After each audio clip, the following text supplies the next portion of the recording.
பிரியத்துக்குரியவர்களே, உபாகம் 31:8 சொல்லுகிறது, அவர் உன்னை விட்டு விலகுவதும் இல்லை, உன்னை கைவிடுவதும் இல்லை.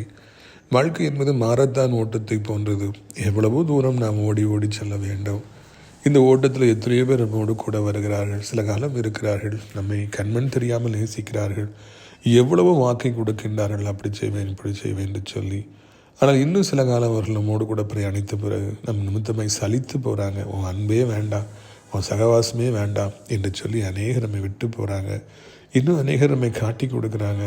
இன்னும் அநேகர் நமக்கு எவ்வளோ துரோகங்களை செய்கிறாங்க. அதனாலே மனது மிகவும் வலிக்கிறது. இந்த உலக அன்பு இவ்வளவுதானா என்று சொல்லி சஞ்சலப்படுகிறது. அதனால தான் ஆண்டவர் சொல்கிறார், ஏன்டவா, நான் உண்மையான அன்பை உனக்கு காண்பிப்பேன், மாறாத அன்பை உனக்கு காண்பிப்பேன் என்று சொல்லி ஆண்டவர் இயேசு சொல்லுகிறார். நீங்கள் தாயின் கருவியில் தெரிந்து கொள்ளப்பட்ட நாள் முதற்கொண்டு இந்த நாள் வரைக்கும் அவர் உங்களோடு கூட இருக்கிறார். எப்பொழுதெல்லாம் மிகவும் அவசரம் நெருக்கமோ அப்பொழுதெல்லாம் அவர் உங்களுக்கு உதவி செய்ய ஓடி வருகிறார். மனிதர்கள் கைவிடும் பொழுது அவர் உங்களுக்கு பக்கபலமாக இருந்து உங்களை பாதுகாத்து எல்லா தீங்கிற்கும் விலக்கி உங்களுக்கு உதவி செய்து உங்களை சந்தோஷப்படுத்துகிறார்.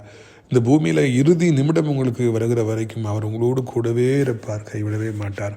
அதன் பின்பு கூட பரலோக வீட்டிலும் அவர் உங்களோடு கூடவே இருப்பார். கர்த்தர் ஆசீர்வதிப்பார்.